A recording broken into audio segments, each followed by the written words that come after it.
Welcome to Local Life and Listings, where we talk life and community here in beautiful San Juan County. We are proud Coldwell banker realtors, and each week we'll dive into real stories of living well, buying smart, and building strong roots right here in the Four Corners. From local business spotlights to real estate insights and shaping our community, this is your space to learn, laugh, and live well with Coldwell. So grab your coffee, get comfortable, and let's start the conversation. Hi, Farmington. Welcome back to Local Life and Listings. This is episode 7. Today we are missing Jennifer Bandy. She gets a Good Neighbor Award. We don't have to explain. But we have Shelby Allen joining us. I'm super excited to have her back again. And today we're going to be diving into one of the most important documents in a real estate transaction, which is your purchase agreement. Yeah, whether you're a first-time home buyer or looking to sell, you simply need to know the terms of your purchase agreement. It'll make your transaction a lot smoother. Yes, and so there are a lot of moving parts within the purchase agreement. There's a lot of major important things that you need to know about. So we're kind of going to go over the major parts of those things so that way you guys can know what to expect and what to know going into it. Before we begin, let's talk about something going on in your guys' lives. Something positive. I'm busy. It's super exciting. I have a few new listings. By the time this airs, they'll probably be live and hopefully under contract, and a vacation coming up. You deserve it. You deserve a vacation. You've been busy. I feel like summer is always super busy. The kids are out of school. You have sports galore, all the summer camps, all the VBS stuff going on, which is always fun, but makes for long, chaotic days sometimes. But I'm blessed. A lot of things going on right now in my real estate career. I have 3 things that will probably close either at the beginning of July or the end of July, which I'm really excited about. And then I have, like you said, when this airs, I have a new listing coming up that is going to be really cute and hopefully under contract by the time this airs. I have just been, let me see. So I've been busy too. I just closed on one. By the time this airs, this would have been, what month are we in, you guys? June? July? This is July? July. This will be July's July. episode. So I just closed on one. I'm closing on another one next week. Hopefully by the time this airs, I will have a listing, and hopefully it goes under contract very fast. So all you people who are looking for a listing, just, look at my socials. It'll be all over. But yes, other than that, I've just been enjoying my kids, being home from summer break. I always love it. I never really had the what is that word I'm looking for, where you could just do what you want kind of. I was always stuck at a job, so now I could go for a walk structure. And I could do this, and as long as you have your good old cell phone, so I've just been really enjoying being in the moment and just spending time with my kids, running them around, being their chauffeur. Is this your first summer as a realtor? Yes. That's amazing. And flexible. Yeah. Okay. So before I was doing real estate and pharmacy, and so I was still having my 7 to 3 job while doing showings in the evening. So I had 2 jobs, you guys. It was crazy. Yeah. And this is my first time just actually doing real estate full time. Yeah. Can I speak for everybody when I say you have your days where it's so insanely busy? And then you try and look for something to do. Yes, you're if I have downtime, I'm I need to be at the office or something. I can't just be sitting here all day. But I love it. I go through my schedule and I'm okay, I check that off. But what am I missing? Why do I have downtime? Yes. What about you, Shelly? So my mother-in-law is in town from the UK. She comes twice a year, and one time's in June. And especially on the June visit, it's so helpful because real estate's so busy. Yeah. And so she does the cooking and cleaning, and she loves to pick up the boys from daycare. So it's a little bit, when real estate's really busy, that's a little bit of a reprieve I get. Yeah. So, shout out to Lorna Milliff. Thank you for coming. And then we are about to finish Q2 by the time this episode comes out. Yeah. Q2 would be over. And these guys are busy. They're top producers, and they are hitting some serious milestones and goals. So I'm excited to finish up Q2 and then celebrate with you guys. Yeah. All right. So we'll dive into the purchase agreement breakdown. The first thing we're going to talk about is your offer expiration. That is basically a response deadline. So what do you guys have as a standard, or tell me what you guys think about offer expirations? And I usually do 24 hours. So it depends when I'm going to have it in their inbox. If it's going to be 6 p.m., I'll usually do 6 p.m. the following day or, Yeah. I like it to expire like after 5 because a lot of people are at work and it's hard to get them to respond, before 6. For sure. That's what I was going to say is usually I do it after 5 p.m. so that they have some time to look it over. Like if you're just wham bam going through the offer, you can miss some things and that's probably not. Yeah, you don't want to rush it. Sometimes time is of the essence though, and you do want a little urgency, especially if you may think another offer is coming through. Yeah. Sometimes the seller asks for 48 hours to respond because of their job or they may be out of town. So knowing their situation can be helpful. I had one recently where the listing broker was like, hey, it was a Friday whenever I submitted an offer. She's like, the sellers want to, they want to look at all offers. And so can you put the expiration date for Monday? And I was like, sure, yeah, no problem. Super happy though. I beat out 4 offers. So I was super happy. Yeah. That can be nerve-wracking, giving that extra time and allowing that. Yeah. But, the seller kind of has that discretion if they want to do that. And it's usually in their benefit to look at multiple offers. So understandable. So the next important thing is purchase price. Obviously, what you want to offer the sellers for their property. Whatever the list price is what the sellers are asking for. But there's some strategy behind your purchase price. Yeah, I think going into offering your real estate broker probably needs to go through a CMA, get you some comparable properties to that so that you know why you're offering this. I always like to call the broker to the selling broker and let them know like, hey, this is why we're coming in at this. Let me know what I need to do to make it more tasteful to your sellers. Yeah. I feel like the communication part is key going into to offering because there's so many moving parts to the purchase of a home, like contingencies, blah, blah, blah. And you can't just send an offer and be like, here you go, without explaining why you're offering that. So knowing like a seller's motivation can be huge too. But also, if it's been on the market for 6 hours, it still could be overpriced. You need to have that analyzation of, what market value actually is. But also if it's been on the market for 90 days and hasn't ever had a price drop, you probably have some room to negotiate. But is that seller open to that? Are they realistic? That's, something you have to dive into. Something, too, to keep in mind is sometimes sellers and their broker strategically price it a little bit lower to get a bidding war. And I know sometimes buyers can be a little hesitant to pay more than what they're asking, but I see that as a strategy, and I always put that on the table as a strategy for sellers. I think it's very beneficial, too. Absolutely. Because then they're already knowing like, oh my gosh, my home is getting so much traction already within the first 24 hours of listing. And so it just makes your clients happy. Independent consideration. So this actually has raised so many questions, and I think a lot of us were struggling with like how to explain it to our clients. So what do you guys think about all of that? Independent consideration and what goes along with it? Yeah. So it is brand new in our contracts called independent consideration as of like May.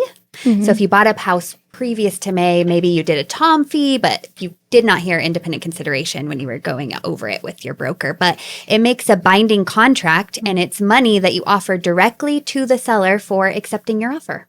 What is the highest you guys have seen on the independent consideration? 100 for me. 250 for me. I want to say mine was 200. Yeah. What about lowest? I've had a $20. Mine was the 25. lowest. Mine was 50. 50. No, I'm lying. Mine was 10. Mine was $10. Yeah. That was when it first came out. Oh, yeah. And so it was I like, think and 10. I remember that. So for our audience here, it cannot be 0. Yeah. So it can be $1, literally. But I feel like most of us have seen, and it's non-refundable. 25, 50 plus. Like, and if there's multiple offers, that can be a strategy and negotiating tool as well as offering that, higher amount that goes to the seller and kind of a good faith effort and just saying you're serious about buying their house. Have you guys checked the box to like use it towards the purchase price or just directly? No, directly to. I've done all directly, except for I do have a corporate relocation that I'm doing now in which it cannot go to the seller. So it had to be handled by the title company, applied to the purchase price. Okay. Something to note if it is going to the title company is that they will charge a fee. Currently, it's $50. So we've been trying to just get it directly buyer seller to avoid that fee. Oh, but Danielle, did you say your highest? I did not. Oh, yeah. My highest has been $1,000, but it's for a bit higher of a purchase. The purchase is $3 million. So, that's the only reason we did that. And this one has been on the market for quite a bit, but there's a lot of moving parts to it. And so we wanted to make sure that the seller knew that we were serious and that we wanted this property. So, Yeah. Okay. Earnest money. earnest money is a little bit different. This is still a good tactic to make sure the seller knows that you're serious. You're wanting this, but there is a lot of outs for the buyer. Lots of contingencies that they can go into the contract, and they can come out of the contract, whether it be inspection contingency or septic contingency or whatever. And usually that money goes towards the buyer's closing cost at the end of the purchase at closing. And what do you guys see typical earnest money? 500. 500. Yeah. Yeah. A higher property, I've seen 1,000's more common. I have seen higher, like 250 or 2,500, 5,000. 500 to 2,000, but Yeah. it depends on the property, and then your realtor will kind of guide you through what they think is appropriate. And the thing about it is that that's applied. I always explain to them, that's a credit that goes towards your closing costs, whatever. Kind of is like a part of your down payment. Exactly. I'm like, just think of it as a savings account. You're getting that back, or it's going to be applied somewhere, Document review. This one I don't really feel like is something, it goes into the inspection contingency now, the document review. And this is anything that they previously have on the property, whether it be like a pre-inspection or their adverse material facts or covenants or anything like that. The document review is for a certain amount of time. It's usually 5 to 7 days for you to review documents. And then they go back over it. And sometimes that they can, if the covenants are on there, they can object to anything on the covenants, which I have not seen ever. Have you guys seen that? Yeah. Typically, I'm having my clients review covenants before they make an offer. Yeah. And if they object, usually I see them terminate. Because they're not going to be able to get those changed. Yeah, but sometimes prior ILR surveys can be provided, roof warranties. There's other documentation that maybe they would want to review or see, or if there's one big one is insurance claim information. If you know the roof leaked and there's a catastrophic flood or something, maybe you want to see that documentation on what was done, who did the work, stuff like that. So it can be just really eye-opening for the buyer to get as much information as possible. Yeah, I agree. That's why I love whenever the broker on the other side, whenever they put it in their documents, and I don't have to go hunting down. I'm like, hey, because I feel like I pester people sometimes, and I'm like, hey, can I get this? Can I please get this? One more time, can I please get this? Yeah. But whenever it's in the documents, it's just here's this, and I present that before. I'm like, here's all of this before I even submit the offer, because I don't want to waste anybody's time. Exactly. One thing I love about our office is that we do the pre-searches, and it's actually required for our office. So when we do a listing, we're getting the covenants, making sure there's no liens on the property and different things. And that's usually what we have available for any realtor and buyer to look at beforehand. Yeah. I think our office is pretty, they're sticklers on all of our documents, which is super nice, because then it avoids this, I don't know, this lull in your contract, because your people are already they already know what documents we're going to be providing. If you go into the MLS and you're looking at the documents, sometimes there's only 2 things, and it's how am I supposed to get information on this when there's 2 documents? And it's usually the AMF and the property report card, but it's super helpful, I think, when there's so many documents in Just there. a lot of preparation that I feel like we require and do, which is good. And you know how like when there's so many documents, I make my I don't make them, but I will put that with my initial offer because I go into it like you're going to accept our offer. Yeah. So I don't do it separate. Like nope, here's everything for your file. Send it all. You don't have to ask me for nothing. Work with me. It'll be great. Yep. I love that. You were taught so well. What? Inspections. So you will put in a objection deadline. So inspection and objection deadline are now the same, but that gives you your due diligence period. Some of the inspections you can negotiate to be paid by the seller. Some will be your responsibility. Typically, what we see negotiated on the seller side is a pest and septic. Yeah. And foundation if you have a manufactured home. Yeah. What do those cost? What do you guys think? Septics have increased since when I started in real estate. I typically allocate like $800 to $1,000, and I like to estimate high. I do too. That way, like whenever they get more, that's what we were taught. You know, it's like, look, it was cheaper than the $1,000. You're getting $200 back. Yeah. You know, I do think septics are a little bit deceiving because you give them that $1,000, but with septic systems, when they go into the inspection for transfer, it has to be brought up to code. And some of that can cost even more, whether your leach field is bad or some of the pumps that are in there. That can cost even more. So, and that's another negotiating. So if it did need to be brought up to code, just because the seller per the contract is paying for the inspection doesn't mean that they're required for those upgrades. That's another negotiating point you'll go through. I feel like pest inspection is pretty standard. It's like 150 to 200. And I haven't seen any that have came back bad. Do you know the remediation if there is termite? It depends on square footage, what the damage is, whether it's live bugs, dead bugs, old damage. There's so many factors. But I always tell people, if I look at your house and just knowing it's an older house, there's lots of wood, you might have a crawl space, your landscaping. If I think there's a possibility you might need a remediation, I say $2,000. Could be higher, could be lower. But I feel like that's like an average that I've seen for remediations. And I always like sellers to, negotiate when you're doing the purchase, but then leave a little bit of money for after inspection. So we're not absolutely at our bottom dollar and can't give them anything else. And and you have to think about that. When you accept a purchase price, you still have your negotiations. It's really tough when a seller accepts a purchase price. Maybe they accept $5,000 under, and then they're like, well, I already came off $5,000. And it's like, yes, but you still have this next step to work through, and that doesn't always mean. And I feel like money. A thing that works in our favor is that, look, they're coming back with these objections, and we now have to disclose these objections, so you're going to have to go through it anyways with the next people. Yeah. So do you want to go through it again, or do you just want to move forward and everybody come to an agreement, Point. Home warranties is something you can put into your offer.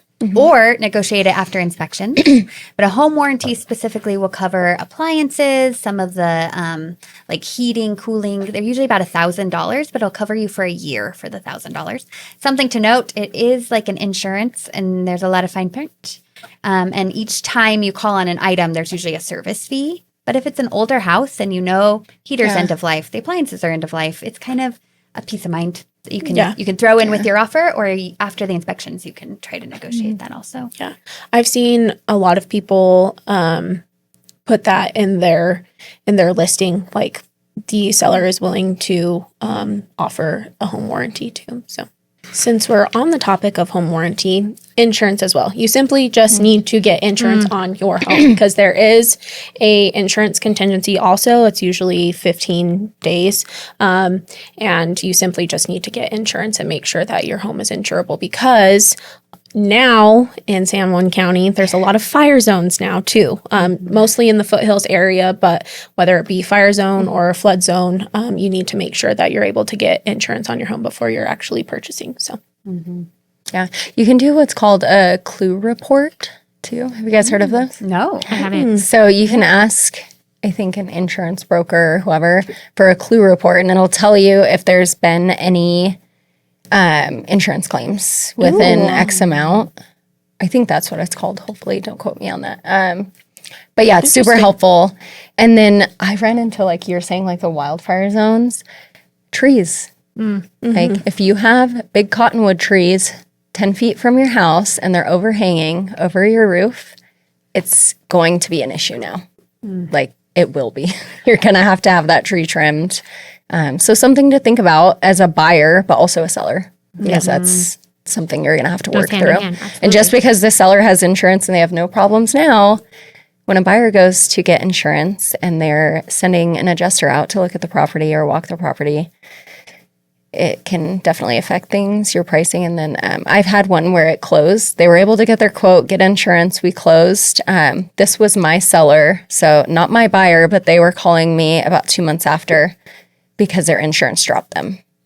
And so they had to work through a couple kinks, and I tried to help them as best as I could. What other fees do we usually see in the purchase agreement? I know there's like seller concessions. Yeah. I think it's very common here. Yeah, that's usually up to 3% if you are getting a loan, up to 3% of the purchase price for seller concessions. I always put that in my net out sheet because it is a very high possibility for sellers to expect that cost here. Especially in a certain San Juan price County. range. Yeah. Yeah. What do you guys use those for?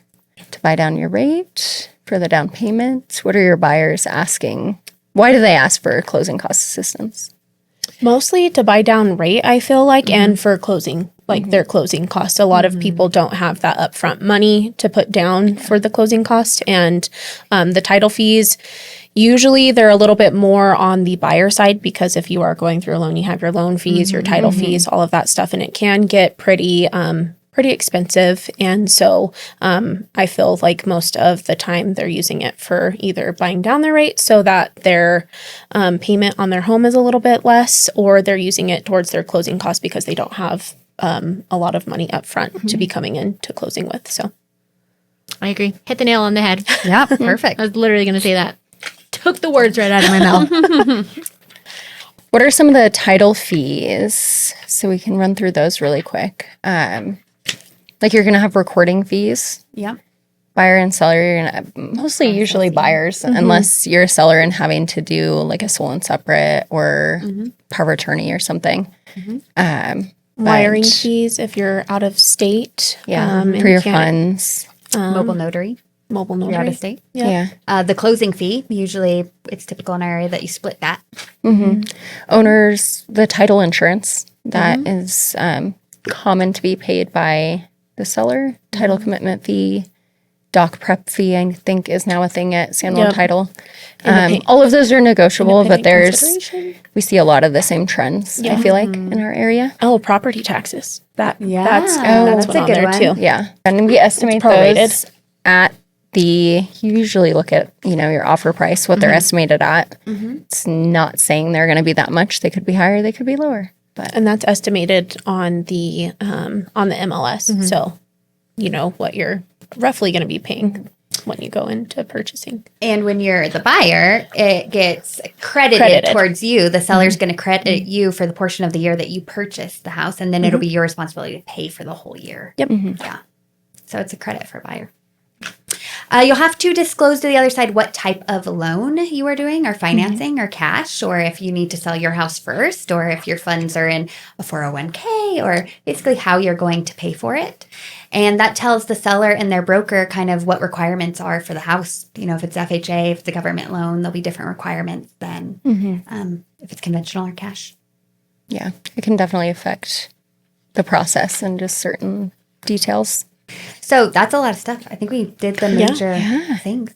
Our purchase agreements are 23 pages. Yep. Plus, we add a lot of information sheets, the tax estimate. So it's not uncommon for an offer to be about 50 pages. So when you ask your broker to write you an offer, it'd probably take them about an hour. And Yeah, make sure they go through all the details. Make sure you understand it. Make sure you read it yeah. before you sign it. And then we submit it. Yeah, there's a lot to it, and you really need to understand the details. That's why hiring a good real estate broker is Key. very Crucial. key Yeah, and definitely. crucial. Yes. Before we wrap up today's episode, we just wanted to give a shout out to 4C Studio. They are the ones that help us put on this lovely podcast. They're super professional. They have an amazing space. They also offer like photography. They do social media marketing, other video marketing for local businesses, and they're just really great to work with and have always been great about the feedback we've given them and just producing this and making it great for our community. Yeah, and a lot of work goes into content creating and quality content creating, and it takes a lot of time and effort, and we're just grateful. So thank you, Forcy. Thank you. Before we end, we have a special invitation for the community. Yes. So we are putting on a client appreciation event Friday, July 17th from 3:30 to 6:30. It's going to be a family fun event with food and activities. And if you're available, whether you're a client or not yet, we'd love to have you there. Thanks, guys. Bye.